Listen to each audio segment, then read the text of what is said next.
Hi guys, welcome to episode 6 of Beauty in the Beast podcast.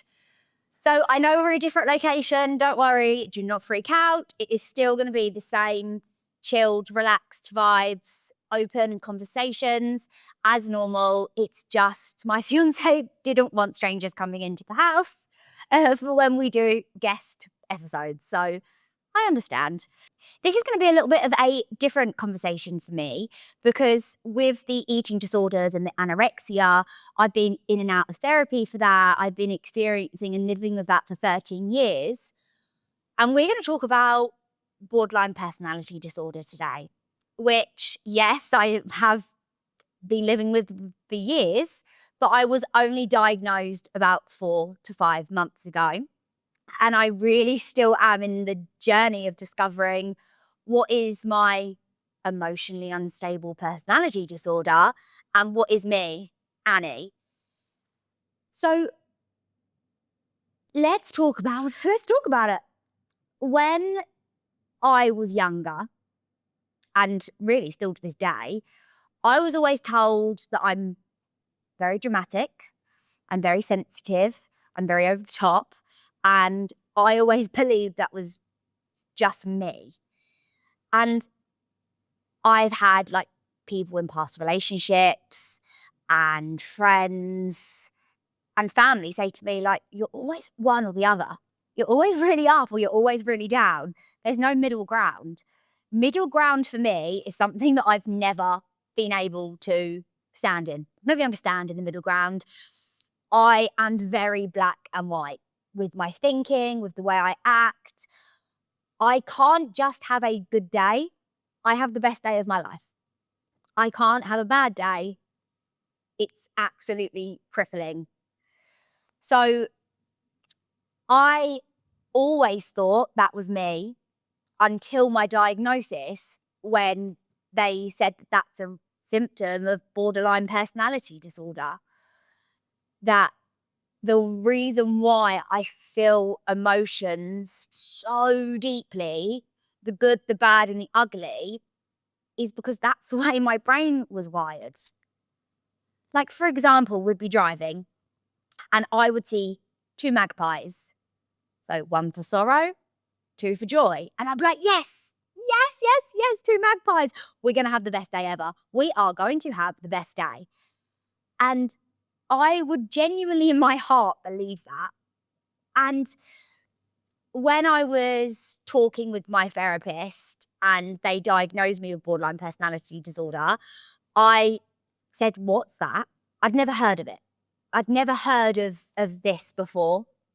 I knew a friend that mentioned that they had it, but it wasn't something that I ever really asked her about because I never thought it was my place to ask about her diagnosis.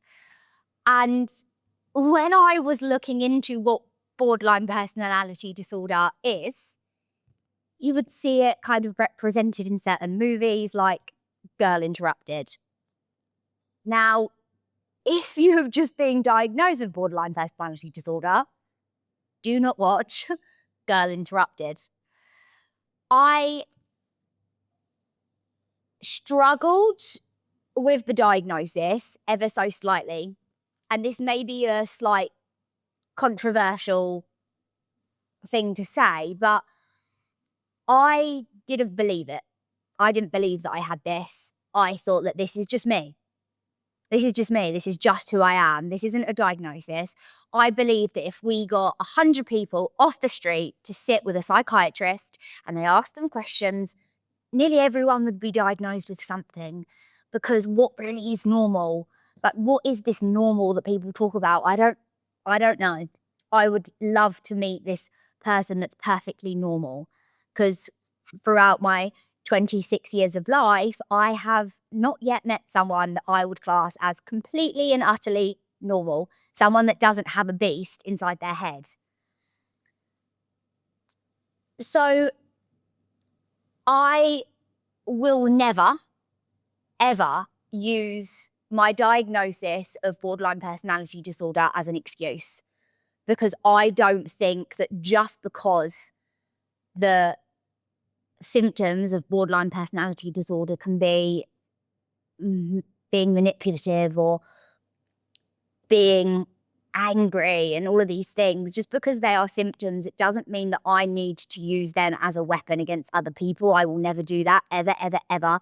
It's not an excuse, but what I will say is it is a reason.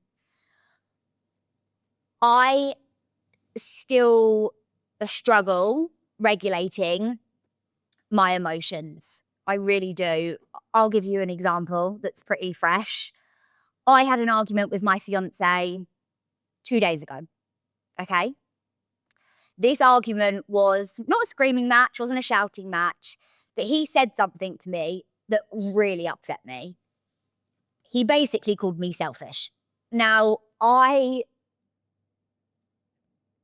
find it really difficult to be called selfish because I try so hard to be selfless in so many situations. And when he said it, I just burst into tears. I just literally burst into tears and I said, that was really mean. I'm going to go to bed before this argument gets worse. So I went to bed and I took some sleeping tablets so that I would fall asleep. And in the morning, when I woke up at a stupid hour. I think I woke up at like 3 a.m. I went to the gym so I didn't have to speak to him or see him in the morning. He left for work. I came home. Now, I was first of all devastated that we hadn't spoken, even though I was the one that left the house so that we couldn't. I wanted to leave him. I'm happily engaged.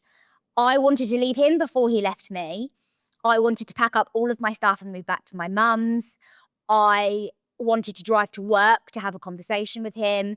I then was crying because I love him so much and I was worried that maybe him being quiet back to me being quiet to him was his way of like, he's finally going to try and get out of this. Then I was so angry and I thought, how dare he make me cry and not apologise, how he doesn't see how much he's upset me. I mean, this went on and on and on in my head all day. And I can't describe this to somebody that's never dealt with borderline personality disorder or emotionally unstable personality disorder. A bicker to the normal average Joe, it might affect them, let's say like 10 to 20%. Now, if you bicker with someone you love with borderline personality disorder, that is going to take up 90 to 100% of your day. That really, really, really is. And someone with borderline personality disorder isn't a choice. It's actually, I've written it down here because I didn't realize this either. Like we said, I'm learning with you. The brain activity with someone with borderline personality disorder shows an overactive amygdala. So emotions aren't just felt stronger, they feel like emergencies. So things to me feel like the end of the world, whether they are or they aren't. And there's a massive statement that goes around. And let me tell you, when I read this the first time, I was unbelievably heartbroken. And it said, again, I've written it down, that the life expectancy of someone with borderline personality disorder is 27 years old. I'm 26 years old. When I read that, I obviously burst into tears. And I thought, am I going to die this year? Like, is this disease going to kill me this year? So I had to look into it. And that is not true. Borderline personality disorder is not a death sentence, okay? The research done that concluded that number, and it has been twisted to be something that people can use as like clickbait on social media, was the symptoms of borderline personality disorder heighten through early teens to mid to late 20s. And really sadly, one of the symptoms of borderline personality disorder are attempts of suicide and suicide. So the number of people that try to take their own life or do take their own life is the highest at people that average at around 27 years old, which is absolutely heartbreaking, that the pain that people feel in their head is so severe that they feel like the only way to get out of it is by taking their own life. But that does not mean that if you're watching this and you have a diagnosis of BPD, that you only have 27 years left on this planet, because that's not true, okay? I promise you that. Actually, 70% to 90% of people that were diagnosed with borderline personality disorder recover. And I think that's a really lovely statistic to have and to hold, because when you have this disease and this mental illness, you feel numb a lot of the time. And I never really knew who I was. And I would always follow like the trends. I would see someone wearing something and I'd be like, she looks cool. That's what I'm going to base my personality off. I'd watch a TV show and go, oh, I like that. I'm going to base my personality off them. I didn't know who I was. And actually, 50 to 60% of people that have borderline personality disorder have some form of eating disorder, whether that's anorexia, binge eating, bulimia. And I think that I turned my coping mechanism into my identity, because I found an identity in being the anorexic, the girl with the eating disorder, because I didn't know, and I'm still trying to find out who I am with this. What I have been doing for the last 4 to 5 months is DBT therapy, which has been life-changing, and I'm still really early doors in this therapy. This isn't the normal kind of talking therapy that you would do. This is therapy that really makes you look internally at why things trigger you the way they do. It helps you learn emotional regulation and to really analyze what are your coping mechanisms that you've had to have. You can't blame yourself for the coping mechanisms that you've got, because without them, you wouldn't have coped. For me, I think it was food restriction. For some people, it can be alcohol abuse. It could be drug abuse. There could be self-harm. There's so many things. And you really get to like the bottom of it. It teaches you skills of how to deal with everyday life. And some of those skills have really massively helped me. And now I can look back at past experiences that I've had with a bit more clarity and a lot less judgment. With DPT, you really try to look at your own thoughts without judgment.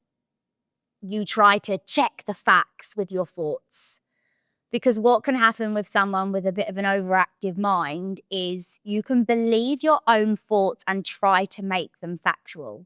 But where you will live in potentially quite an emotional mind, and not what we like to call in DBT therapy, wise mind, the facts that you are coming up with are maybe true to you, but aren't necessarily facts. I'll give you an example. My fiance can walk through the door and say, hi, babe, but it's not his normal hi, babe. He doesn't maybe give me a kiss straight away. In my mind, he hates me, he doesn't love me, he thinks I'm ugly, he's going to leave me. And I will genuinely believe that. But if I have to sit back and check the facts on that, has he said he doesn't love me? No. Has he said he's going to leave me? No. Has he said that he thinks I'm this big, fat, ugly, disgusting whale? No. That's my mind taking me there. He hasn't said those things, but my emotional mind is making me try to believe those are facts when they are not. One thing I really struggle with borderline personality disorder is keeping and maintaining friendships. Now, this is a really hard one for me to talk about on the podcast, and I wasn't going to do it. And I don't know if I'm going to say to Ella, please cut that out.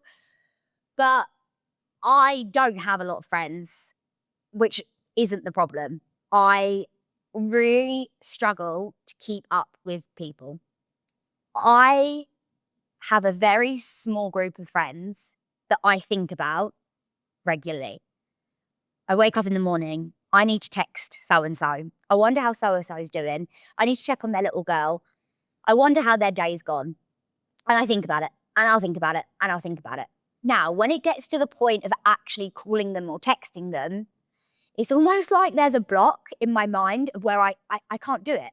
I think about doing the action so much that when it comes to doing the action, I'm almost exhausted. I will be awake at night going, okay, in the morning, you are going to change your life around. You're going to start this business. You're going to start that business. You're going to clean the house from top to bottom. You're going to do this. You're going to do that. I've got all of these plans. Maybe you should move to America. All of these things. I wake up in the morning, I'm exhausted. I'm exhausted from my brain taking me through all of these things that I'm going to do to have a better life. But I don't need to change my surroundings to have a better life. I need to work on this to have a better life. I need to work on my thought patterns to have a better life, because the life that I'm living is great. I have my health. I'm working on my health, let's just say. I have a roof over my head and I have a family around me. Those things don't need to change, but my reactions to the small and the large and the ups and the downs need to change, not my surroundings. Because I can't take slight criticism without it feeling like a knife in my chest. I can't have a slight comment made without me thinking that that person absolutely despises me. I just struggle with these things so much. But that's not anyone else's fault. That's an Annie issue that Annie has to work on. And then I remind myself that this isn't impossible. This is doable. This beast that's in my mind, 70 to 90% of people recover from this. So why the hell could I not? Now, I posted on TikTok and said that I'm obviously really brand new to learning about borderline personality disorder, and if there was any questions that people wanted to ask me about how my journey's been, then please go ahead. So I'm going to read you one of the questions that were sent to me. So the first one is from Ella. So I suffer with borderline personality disorder and ADHD. And when I have low days, everyone tells me that my life is perfect and I have nothing to complain about. How do you deal with this? I'll start by saying this. Your mental health is not measured by how tidy your Instagram account looks like. Your mental health isn't measured by the size of your bank account or your relationship status or the outfit that you're wearing. Living with borderline personality disorder and ADHD isn't a choice, it's neurological. So when people say, but your life is perfect, what have you got to complain about? They can only see the highlights of your life. Maybe the things that you want them to see, but they don't see the crying on the bathroom floor. They don't see when it's too hard for you to get out of bed. They don't see when you're splashing cold water on your face just to try and regulate your nervous system. They don't see you in the bathroom throwing up with anxiety. They don't see you trying to rip your hair out because you're so angry and you don't want to physically attack or break something. So you're putting that all on you. Ella, what I would say is you don't need to validate your pain. And on those low days where you're beating yourself up for feeling that way, remember this is not your fault. And you didn't ask to be born with this. But it's your choice to work on it. So treat yourself with a little bit more kindness on the hard days. And remember that you are so much more than the beast in your mind. Remember that your thoughts are not facts and that you are stronger than any thoughts that are in your mind. But I struggle with this, Ella. I struggle with this. Literally yesterday, I was so upset because I was thinking, Annie, what have you got to be so upset about? What is going on, Annie? You're so lucky to live the life that you live. You're so blessed. You have your health. You have your life. But you feel numb inside and you get upset because you feel ungrateful that there are people that are so unwell. And because their disease is physical, that it almost invalidates the disease and the illness that's in your mind. If you had a broken leg, people wouldn't expect you to run a marathon. If you had a broken arm, people wouldn't expect you to be the world's best rock climber. But when you're suffering with something that people can't see and that doesn't present because your mask is so good. Listen, don't get me wrong, we all have a mask and we all wear them, and sometimes it's really hard to take off your own mask and look in the mirror and think, who am I? Especially if you've got something like borderline personality disorder where you don't really know who you are. I'm probably spending too long on this question, but you can feel two things at once. You can be grateful for the life you have and still struggle mentally. Two things can be true, but just give yourself some grace and remember, again, you're more than the beast in your head. And if I ever find a complete answer to that maybe is more validating than what I've just given you, then Ella, I will personally reach out to you. But I feel you and I understand. So one of the other questions that I was asked was from Josie. Hi, Annie. I recently found your TikTok page and honestly couldn't resonate with you more. I'm currently battling an eating disorder and I have been diagnosed with borderline personality, and I don't know how to recover. I feel like the NHS are shit and not helping me, but I can't afford private. Do you have any tips for me, please? I really need to start somewhere, but I have no idea what to do. Thank you, Josie, so much for that question, but you don't need money to recover. You need consistency.